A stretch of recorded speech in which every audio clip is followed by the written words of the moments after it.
Yan, hindi makapasok ang filler gauge natin. Kamasimple ng CRF 450X mahagrasa. Intake 1, intake 2, at sa exhaust naman po. Balik lang natin kung saan siya nakapwisto.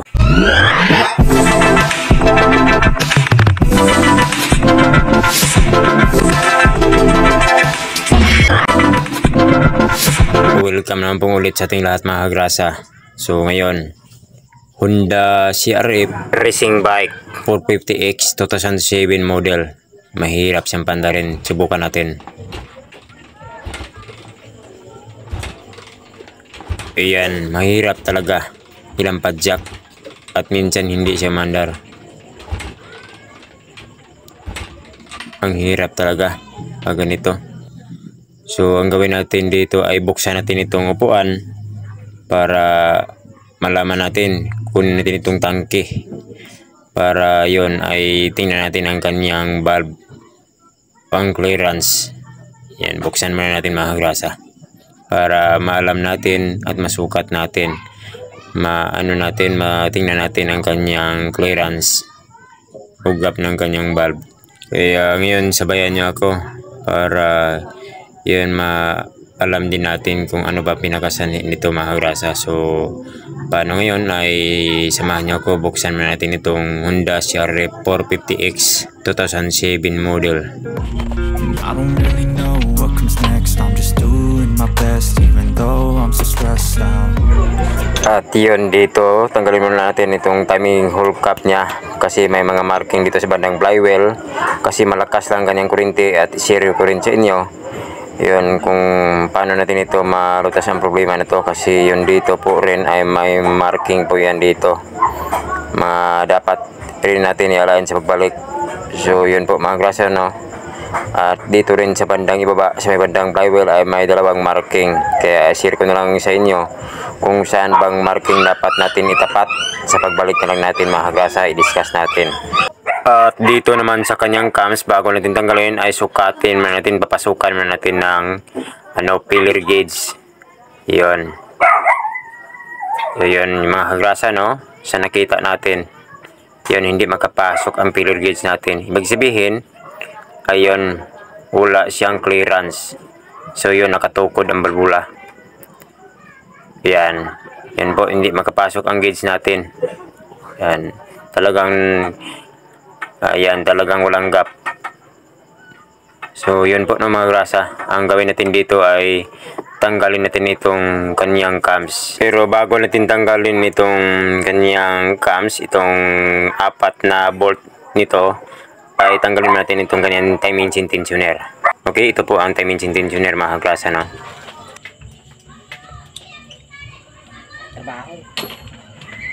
So ngayon tanggalin natin ang 4 na bolts ng cams kasi lumuluwag na ang time engine kasi natanggal natin yung time engine tensioner mga kagrasa.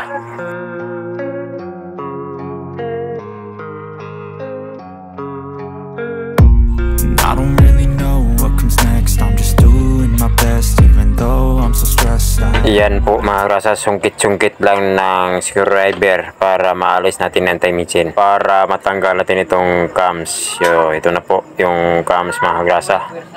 Bunutin na natin kasi mayroon itong valve bucket at shim. Yun po, ito po yung cam assembly ng CRF 450X mga kagrasa. Takpan natin para walang mahulog dito. Bawal mahulugan. Ang hirap talaga pag mahulog dito. Okay, tandaan mga kagrasa, sa pag pull out tong valve shim at kanyang bucket ay kailangan na yun, maglagay tayo ng marking o timaan para maibalik natin sa kanyang posisyon kung saan natin siya kinukuha mga kagrasa. Okay, kailangan na maibalik dito sa kanyang bawat posisyon kung saan man natin siya kinukuha ay kailangan maibalik rin sa kanyang pinagkunan. Tulad nito mga kagrasa, mayroon tayong number na ginagawa. So ganun mga kagrasa, no. Nilagyan natin ng number bawat isa sa bucket at sa kanyang shim para yon sa pagbalik natin ay hindi tayo mawawala mga kagrasa. May balik na sa kanyang posisyon kasi iba-iba ang kanyang sukat po mga kagrasa ng bawat shim. Itong intake mga kagrasa, itong bucket niya, then ito naman po ang kanyang shim. So yun po mga kagrasa, iba ang kanyang sukat sa dito sa number 2 sa intake rin, at saka ito sa number 3 sa exhaust, ito mga grasa. Bali 4 po na shim. So ganito po yun ang ating ginagawa. Ito rin ay number 1, number 2, number 3 sa exhaust, number 4. So yun po mga grasa, para mabalik sa kanyang posisyon. So bali intake 1, intake 2, at sa exhaust naman po. So bali 4 po sila mga grasa na shim. So ang gawin natin dito, since walang clearance dun sa intake, ay ito po ang ating gawin.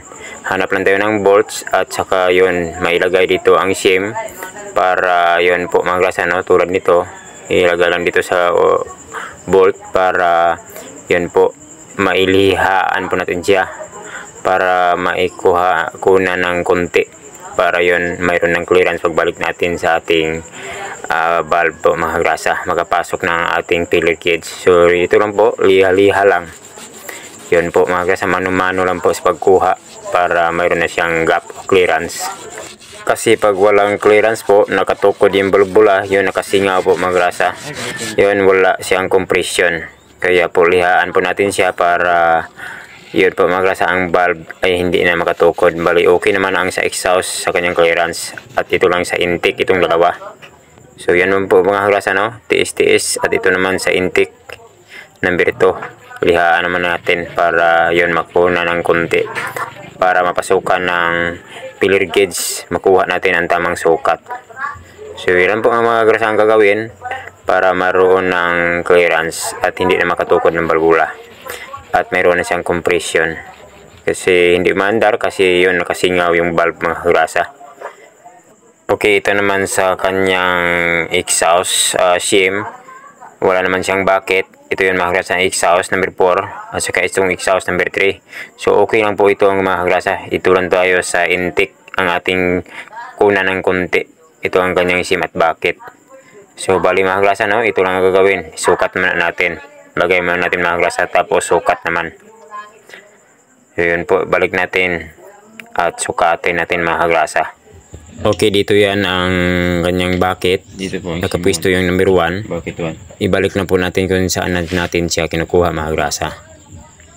At saka itong kanyang shim. So bali po, ibalik lang natin. So ang shim to naman mga grasa, ibalik natin sa kanyang pwesto. Dito yan ang number 2 na valve shim. So bali po, yun po mga grasa, no?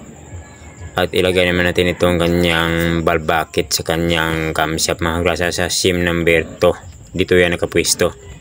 So ganito yun mga grasa, ibalik lang natin kung saan siya nakapwisto. At ilagay na natin ang exhaust na shim. Wala po itong bucket mga grasa, valve bucket. So ito rin ang number 3. So bali po, yun po ang kanyang pwistuhan. At yun po number 4 naman, itong kanyang shim. Okay lang ang kanyang clearance mga grasa o kanyang gap. So ibalik natin ang kanyang camshaft assembly po mga grasa. So ganito po ang paglagay. So bali po mga grasa, no, ito po yun ang kanyang valve bucket. So yun po, ipasok na natin sa kanyang cams. So ito lang po ang paglagay pabalik mga grasa. Yun. So yun po mga grasa, no, ang paglagay. Ingat-ingat at dahan-dahan lang po.